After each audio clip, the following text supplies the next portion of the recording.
This weekend at Donington is the opening round of the Radical Challenge, and we are set for race 2. And this is the slightly different one, in as much as it is a 20-minute sprint race. The grid for this is based on a driver's second best time. Jerome de Sadelier lines up on pole position. Dominic Jackson is with him at the front of the grid. Mark Richards and John McLeod will be on row 2, ahead of Jason Rishover and Jack Constable, who proved to be a very competitive rookie to Radical racing, at least in the opening race of the weekend. 19 cars are set to do battle. It's going to be a standing start for the sprint race. We are go, and Dominic Jackson bogs down from the outside of the front row. John McLeod in the blue and white car makes a good start. So too does Jerome de Sadelier on the run now, down towards Redgate Corner for the first time. Through the right-hander they go. Contact and a spin. Round, I'm afraid, has gone.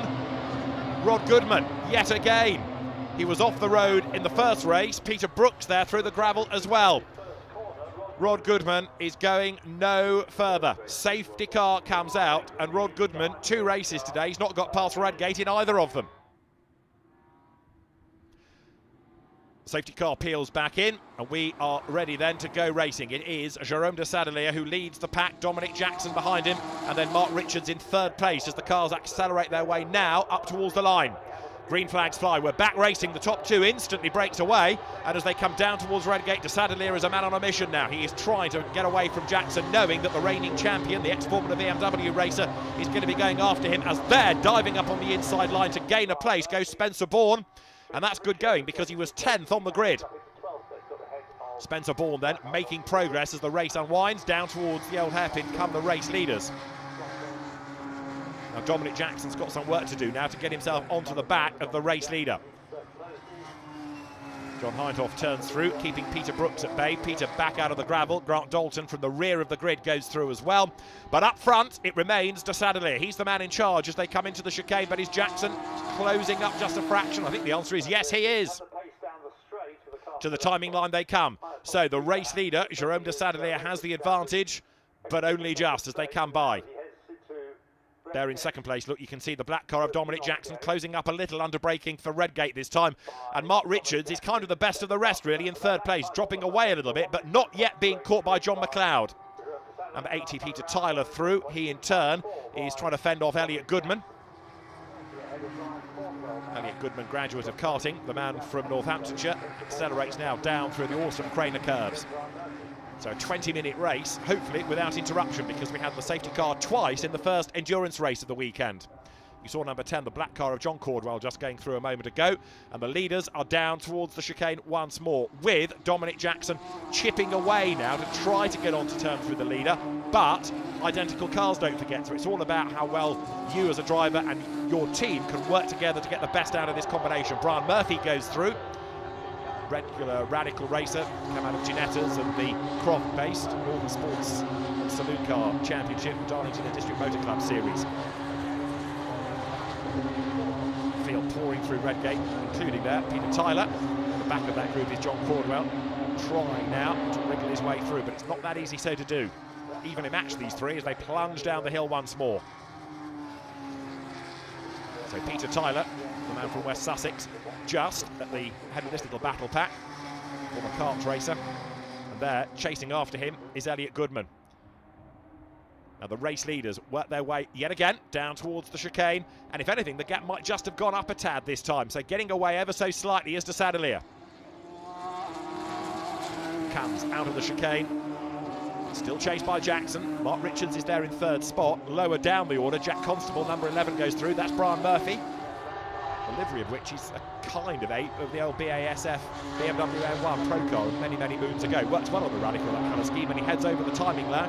Now Brian Murphy down the order, the All-Win Racing car, and Tyler Weir. Battle on behind yet again, as to the outside line goes John Cordwell, trying to swoop past, and he does go round the outside of Elliot Goodman. That was brave stuff, and he keeps it on the black bit, doesn't run wide up the curb either, so that's a really good pass. Job done. John Cordwell from 16th on the grid, working his way through the traffic now.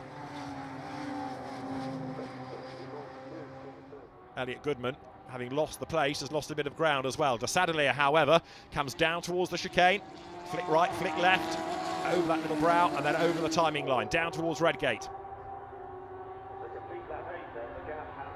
There's nothing at the moment, seemingly, that Jackson can do. 8 laps in the book as they go now through Redgate. Jackson, the man from Lincoln, the reigning champion, the property developer who a long, long time ago was on the grid in Formula BMW. John Hindhoff there, having his first race weekend in Radicals. Not an inexperienced, if only occasional racer. Heads up towards the line now, but he's rather in no man's land. There's no one to battle against. He's fallen away from the pack, but he's not being caught by the 1 or 2 behind him. Out of Redgate, onto the top of the Craner curves. And inevitably, with every mile, more confidence comes. There goes Brian Murphy then through the chicane. And he's at the rear of this little gaggle, being led by John McLeod. So the former Caterham racer comes down now towards Redgate. He's got just enough in hand over Jack Constable, moving from the Ginetta Super Cup at touring car meetings from last year. And then Spencer Bourne next up, having started 10th on the grid. Race leaders plunge downhill once again now.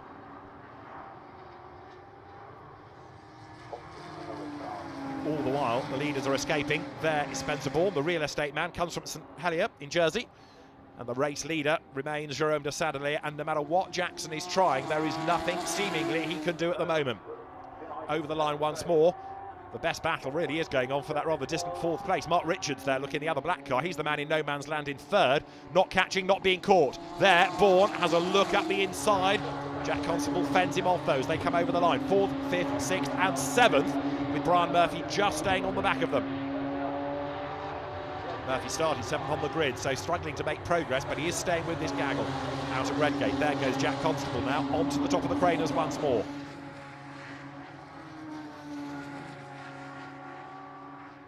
Now, can Jack Constable do anything about finding a way down the inside or the outside and displacing this 4th place car? The recovery manager in the Hart GT car. Not only is it Jack's first year in the championship, it's also the team's. Hart GT coming into Radicals this year against many of the established teams that know exactly how to make a Radical work. Lead gap down a fraction this time as they come over the timing line. Clock ticking on down. What have we got left? Maybe 4 more laps into Redgate, and it remains Jerome de Sadelier in charge. But Dominic Jackson now, late race, having a real push. Onto the top of the Craners as a change happens for 4th place. Through on the inside goes Jack Constable. Finally, he's done it. Dives through on the inside, and now that he's got past John McLeod, is that going to open the floodgates? Because look, Spencer Bourne from 10th on the grid is the next man in the queue looking to try to get past as well. Down they come now through the old hairpin once more. Now Constable up into 4th place. Can he get away? Has he run out of time to get onto terms with Mark Richards for 3rd place? Right and left through the chicane come the race leaders. Dominic Jackson still doing his best to hustle on in pursuit of the race leader, but Jerome de Sadelier looking as though he's got this all under control nicely. Thank you very much. Jack Constable in 4th place goes through. That's Brian Murphy, determined to try to get back ahead of Spencer Bourne if he can, but he's still about, what, 3 lengths back as they come now over the line.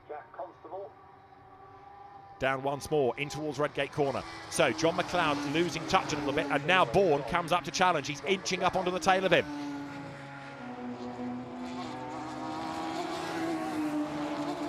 Mark Richards 3rd out of the chicane.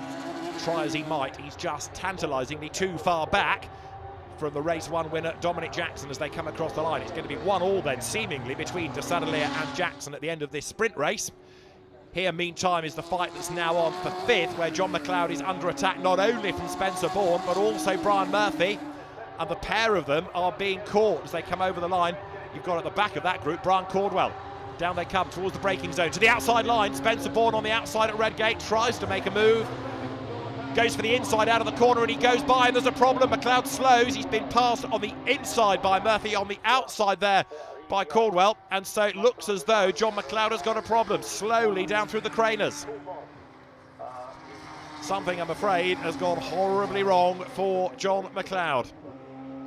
We're also getting news that Mark Richards, as the checkered flag is being prepared, is going to get a 5-second penalty for track limit abuse. Race leader through the chicane. It's going to be a win for Jerome de Sadelier in fine style as he comes now up towards the checkered flag. Jerome de Sadelier wins race 2 in the Radical Challenge at Donington Park. 2nd, Dominic Jackson. Now Mark Richards will take 3rd on the road. And does the 5-second penalty drop him anywhere? I think he's going to be okay, actually, because he was so far ahead of the opposition. Confirmation then that Jerome de Sadelier wins from Dominic Jackson, Mark Richards third, ahead of Jack Constable, Spencer Bourne 10th to 5th, a great effort, Brian Murphy 6th from Brian Cordwell, Peter Tyler, John Cordwell and Elliot Goodman in 10th. So Jerome de Sadelier heads to the podium, and this time he will go to the top step, a delighted race winner here in the second race at Donington Park. Yeah, I really warmed up my rear tires properly this time and got good traction off the line, did a good start. A bit challenging as the start line is downhill, so you kind of got to get on the brake a little bit not to jump the start. But once I was in the lead, kept there. I know when you're behind, hard to overtake in the dirty air, but yeah, it was a good race. Yeah, I got an awful start, dropped back to 4th, maybe even 5th, and tried to make up for it in turn 1. Managed to squeeze my way on the brakes around the outside and get back up to 2nd. And then, you know, just Jerome and I were so consistent, it was very difficult following him in that dirty air. But I think I managed to get fastest lap towards the end, which I'm happy with, given the circumstances.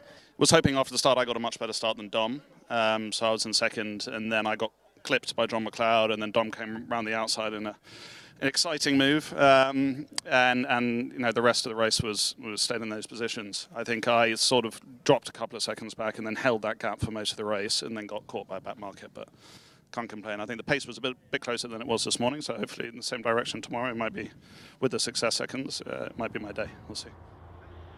And we'll find out, because the third and final race is the endurance race. That's next.